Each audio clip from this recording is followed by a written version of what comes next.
भैया हर 3 मिनट में चश्मे बेचता है ये कंपनी भारत देश में, जिसने चश्मे की इंडस्ट्री को, आईवेयर को, ग्लासेस को, लेंस को, सनग्लासेस को इंडिया में ऑर्गेनाइज सेक्टर में मोनोपोली करके तहलका मचा दिया, जो मिलियंस एंड करोड़ों इंडियंस को अपने विजन को इंप्रूव करने सिखाता है। ऑफ कोर्स आपने गेस कर दिया, नाम है उसका लेंसकार्ट। और आजकल दोस्तों बवाल चल रहा है कि लेंसकार्ट आपको उल्लू बना रहा है, आपको चश्मा नहीं टोपी पहना रहा है। तो आज के ये बिजनेस केस स्टडी और आईपीओ रिव्यू में हम देखेंगे कि लेंसकार्ट का सक्सेस हुआ कैसे और क्या है आईपीओ का बवाल, और एज अ रिटेल इन्वेस्टर क्या आपको उसमें इन्वेस्ट करना चाहिए, ये पूरा डिटेल्स में आपको बताऊंगा। वीडियो स्टार्ट करने से पहले दोस्तों, मैं हूं बसेश गाला, आपका business growth mentor and investor. मेरे तरफ से आप सभी को जय सिया राम, राधे राधे और जय जिनेंद्र।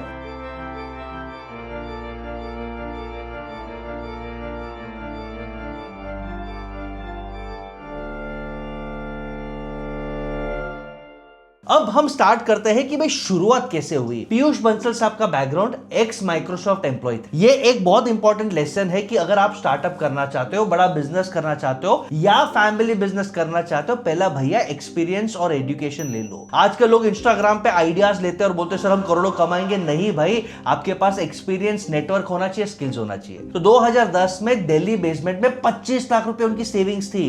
2010 का 25 लाख बहुत बड़ा अमाउंट होता है दोस्त। वो सेविंग से उसने कंपनी स्टार्ट किया और मार्केट में गैप ढूंढा, क्या कि ऑनलाइन चश्मा कोई बेच नहीं रहा है। ये कंसेप्ट यूएसए में, यूरोप में अच्छा चल रहा है, तो इंडिया में क्यों नहीं। और आज वो aha moment, largest omni channel का मतलब है मल्टीपल चैनल आईवेयर ब्रांड बन गया। 2000 से ज्यादा स्टोर्स है, 10 कंट्रीज में प्रेजेंट है, यूएई, सिंगापुर, सऊदी अरेबिया जैसे कंट्रीज में है। और सबसे इंपॉर्टेंट बात, उनके DRHP, draft red herring prospectus में उन्होंने लिखा है कि customer repeat ratio is 98% in 2 years। यानी अगर कस्टमर एक बार चश्मा लेता है तो 2 साल के अंदर 98% वापस आता है कुछ ना कुछ खरीदने के लिए। यानी ये इंडियन रिटेल इंडस्ट्री में हाईएस्ट रेशियो है। एंड टू एंड उन्होंने वर्टिकल इंटीग्रेशन किया है। वर्टिकल इंटीग्रेशन का मतलब राइट फ्रॉम पॉइंट 1 से पॉइंट N, यानी मैन्युफैक्चरिंग से लेके, डिजाइन से लेके, डिलीवरी से लेके, खुद का रिटेल, खुद का वेबसाइट, यानी कोई मिडल मैन नहीं है। और इसके कारण इनके मार्जिन है 68.5%। अब कंपेयर करो एक साधारण दुकानदार,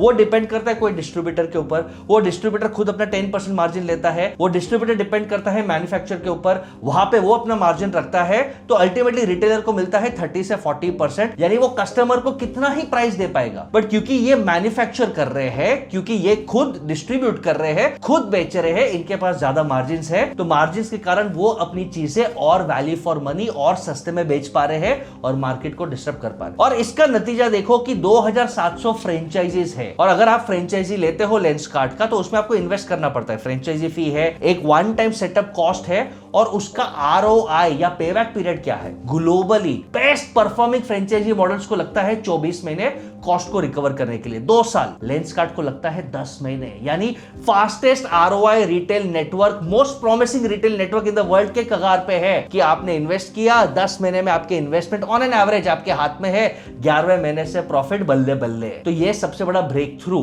कहां पे आया, क्योंकि पीयूष बंसल साहब को पता था कि भाई टियर 1, टियर 2 सिटी में पेनिट्रेट करना है तो कस्टमर दुकान पे नहीं आएगा और वेबसाइट पे भी भरोसा नहीं करेगा। तो ये कैश 22 सिचुएशन को तोड़े कैसे, इसे कहते हैं हम अमेजिंग मार्केटिंग टेक्निक। नोट कर लो, पीयूष बंसल साहब ने बोला कि भाई इंडियंस को फ्री सर्विस दो, तो उन्होंने ट्राई एट होम फ्रेम्स ये सर्विस स्टार्ट किया। यानी आप अपॉइंटमेंट ऐप पे बुक करो, घर पे उनके एक्सपर्ट्स आएंगे, आपको घर पे आई टेस्ट कराएंगे, घर पे फ्रेम्स दिखाएंगे और आपको कन्विंस करेंगे कि आप अभी हमारे स्टोर पे आइए, हमारे पास ये बेसिक रेंज है। और जो यंग ऑडियंस है, जो मिलेनियल्स है, जो जेनजी है, उनका ट्रस्ट जीता वेबसाइट पे यूजिंग एआई, आर्टिफिशियल इंटेलिजेंस। आप अपनी सेल्फी निकाल के फोटो डाल दो, आप वहां पे अपना चश्मा देख लो कि ये कैसा मेरे फेस को सूट करेगा, कैसा मैं स्टाइलिश दिखूंगा, और वहां से उन्होंने कॉन्फिडेंस बिल्ड किया। यानी टेक्नोलॉजी और माइंडसेट दोनों को जीता। और सबसे बड़ा सक्सेस स्टोरी कि इनके आइडिया, इनके नेटवर्क पे, इनके एग्जीक्यूशन के कारण SoftBank, KKR, Temasek, ChrysCapital, ये बड़े बड़े हाथी है, इन्होंने ये D2C स्टार्टअप में इन्वेस्ट किया और आज ये कंपनी अपने आप को 70,000 करोड़ का मानता है। अब ये था बैकग्राउंड, सबको पता है पीयूष बंसल साहब शार्क टैंक में है, बहुत फेमस है।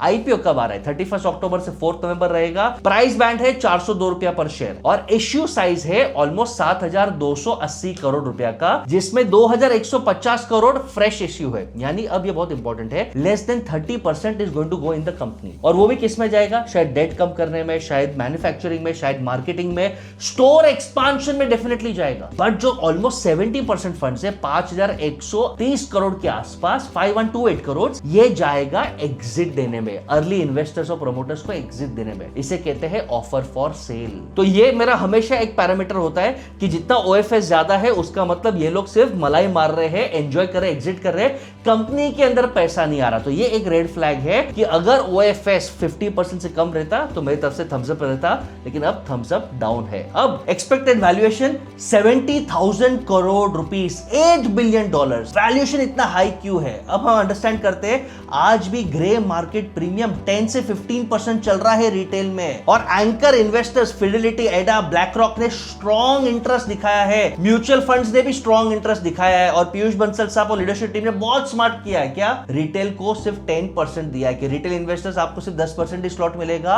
वो फोमो के चक्कर में, फियर ऑफ मिसिंग आउट के चक्कर में वो पागलों जैसे जा रहे हैं। दोस्तों, बाकी म्यूचुअल फंड्स वाले, उन्होंने, इंस्टीट्यूशनल इन्वेस्टर्स ने, फॉरेन इन्वेस्टर्स ने डील कर दिया। अब कुछ लोग एलिगेशन लगा रहे हैं सोशल मीडिया पे कि ये म्यूचुअल फंड्स के साथ कुछ सेटिंग हुआ है या रिलेशनशिप है या कुछ अंडरस्टैंडिंग है कि इतने हाई वैल्यूएशन पे वो इन्वेस्ट क्यों कर रहे हैं। मामा अर्थ जैसा न हो जाए कि फोमो में लिस्टिंग हो जाए, लिस्टिंग के बाद कंपनी वापस लॉस में चला जाए और शेयर प्राइस गिर जाए। तो सभी लोगों को ये डर है। अंडरस्टैंड करो कि भाई कंपनी का टर्नओवर कितना है, कहां से कहां पे गया है। तो कंपनी का टर्नओवर डेफिनेटली बड़ा है दोस्तों। 3 साल पहले था 1,900 करोड़, लास्ट ईयर था 5,600 करोड़, और ये क्वार्टर पे 3,900 करोड़ का टर्नओवर है, प्रॉफिट आफ्टर टैक्स। अब यहां पे समझते हैं, कंपनी प्रॉफिट करने का ट्राई कर रहा है। 2 साल पहले लॉस था 64 करोड़ का लॉस, फिर 10 करोड़ का लॉस। ये साल उन्होंने दिखा दिया भाई 297 करोड़ का प्रॉफिट। ये सोचने की बात है कि आईपीओ आने से पहले हर कंपनी कुछ आबरा का डाबरा करके अपनी प्रॉफिटेबिलिटी बढ़ा देता है। यानी कंपनी को सलाम ठोके कि सीए को सलाम ठोके कि इन्वेस्टर बैंकर को सलाम ठोके, मालूम नहीं, आप इसका खुद अजम्पशन लगा लो। लेकिन अब लोग जो नाराज है कि अब 7,000 करोड़ का भी टर्नओवर नहीं है और आप 70,000 करोड़ यानी 10 टाइम्स ऑफ सेल्स का वैल्यूएशन मांग रहे हो, और प्रॉफिट जो हुआ है, अज्यूम कर लो वो प्रॉफिट का 230 250 टाइम्स ऑफ वैल्यूएशन मांग रहे हो। ये लोगों को पागलपन लग रहा है। अब 250 का टाइम ग्लोबल बेंचमार्क अगर आप पकड़ लो तो अच्छे से अच्छा कंपनी वर्ल्ड वाइड भी 100 के ऊपर जाता नहीं है। PE ratio, price to earnings ratio, यानी प्रॉफिट से 100 मल्टीपल। नाइका भी अपने पीक पे 100 पे बिका था। यानी अगर आप 250 पे बेच रहे हो, यानी कंपनी सिर्फ हाइप और ओवर वैल्यूड है। और जब एक इंटरव्यू और पॉडकास्ट में पीयूष बंसल साहब को चैलेंज किया गया था कि वैल्यूएशन क्या है, तो उन्होंने सिंपल आंसर दे दिया कि हमारा ड्यूटी कस्टमर को सर्व करने के लिए है। इनडायरेक्टली बोल दिया इन्वेस्टर्स के लिए नहीं। और सबसे इंपॉर्टेंट बोल दिया कि वैल्यूएशन हम डिसाइड नहीं करते, मार्केट फोर्सेस, यानी आप लोग फोमो के चक्कर में डिसाइड कर लेते हो। तो रिटेल इन्वेस्टर सोच समझ के इसमें इन्वेस्ट करना। अब इसमें दोस्तों और एक कंट्रोवर्सी है। 4 महीने पहले पीयूष बंसल साहब ने कॉन्फ्रेंस दिखाया और बोला कि भाई मेरा इक्विटी कम है, मुझे मेरा इक्विटी बढ़ाना है, इसे मैं थम्स अप देता हूं। उन्होंने 200 करोड़ लोन लिया एसबीआई बैंक से, बाकी लोगों से, और 200 करोड़ के लोन्स, शेयर्स खरीदे। अब वो शेयर्स खरीदे तो तभी कंपनी का वैल्यूएशन क्या था? क्या गेस कर सकते हो?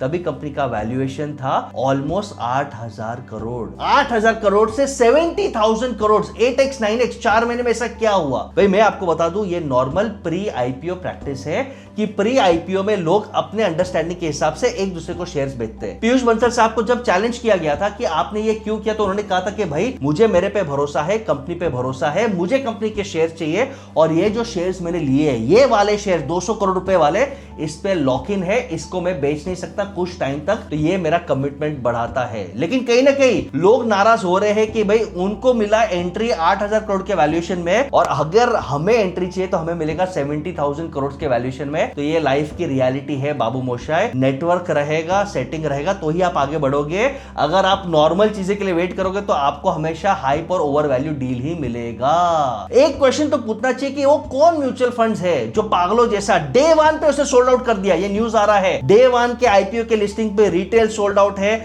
जो इंस्टीट्यूशनल इन्वेस्टर्स है, जो एचएनआई है, सब सोल्ड आउट है। तो इतना हाइप क्यों है? क्या ये कंपनी अगले 3 साल में अपने प्रॉफिट को 5x 10x कर पाएगा? अंडरस्टैंड करते फ्यूचर क्या है। सबसे पहला strength strength vertically integrated model है, यानी लेंस डिजाइन से लेके मैन्युफैक्चरिंग से लेके ट्रांसपोर्ट से लेके सेलिंग से लेके मार्केटिंग एंड टू एंड वो कर रहे, तो मार्जिन हेल्दी है, प्रॉफिट आ जाएगा। सेकंड, उनके खुद के प्लांट्स है, और वो खुद का प्लांट फरीदाबाद में 1.5 करोड़ चश्मे के पेयर्स बनाता है। चाइना में प्लांट है, वियतनाम में प्लांट है बॉस, यानी देखो वो कॉस्ट को कितना कंट्रोल करते हैं, हर जगह प्लांट है, यानी बिजनेस मॉडल बहुत अच्छा है। और सबसे इंपॉर्टेंट, आज जो इंडियंस जिनको चश्मा या लेंसेज चाहिए, सिर्फ 30% इंडियंस ही चश्मा और लेंस लेते हैं, बाकी लोग इग्नोर करते हैं, अरे ठीक है, ठीक हो जाएगा, ठीक हो जाएगा। जैसे अवेयरनेस, ब्रांडिंग बढ़ता है, यंग इंडियंस बढ़ते हैं, चश्मा पहनने के लोग बढ़ेंगे, तो मार्केट बढ़ सकता है। और एक इंपॉर्टेंट न्यूज है कि बिकॉज ऑफ डिजिटल टेक्नोलॉजी हम जिस तरह अपनी आंखों का ख्याल नहीं रखते कि आंखें खराब होने के चांसेस बढ़ रहे हैं, तो वहां पे भी चश्मा और लेंसेज की इंडस्ट्री या कुल बनने की इंडस्ट्री बढ़ रही है, तो ये मार्केट बढ़ने वाला है। और मार्केट का हाथी है Lenskart. But current market organise का लोग बोल रहे हैं $10 बिलियन का वर्थ है, तो उसमें एक कंपनी का वैल्यूएशन $8 बिलियन कैसे हो गया? तो प्रोज एंड कॉन्स दोस्तों मैंने आपको बता दिए, आप क्या करोगे ये मेरा आपको सजेशन है। मैं भाई साहब कोई रजिस्टर्ड एडवाइजर नहीं हूं, सिर्फ मैं अपना इनपुट दे रहा हूं, सोच समझ के आप इन्वेस्ट करना। मेरा सजेशन है 10% ही है, चुपचाप वेट एंड वॉच। लिस्टिंग के बाद शायद थोड़ा ऊपर हो जाए, लिस्टिंग गेन्स मिल जाए, उसके बाद शायद स्टेबल होगा, स्टेबल होने के बाद स्टडी करो, बाद में इन्वेस्ट करो। तो डिसीजन आप ले लो, क्या आप ये आईपीओ में इन्वेस्ट करने वाले हो? और अगर इन्वेस्ट करने वाले हो तो क्या लॉजिक से इन्वेस्ट करने वाले हो, कमेंट में जरूर बताना। The most powerful insightful comment will get the 15 minutes free consultation call from my senior team on business and leadership. और ऐसे ही अमेजिंग बिजनेस रिव्यू और आईपीओ एडवाइजरी के लिए कीप फॉलोइंग बसेश काला।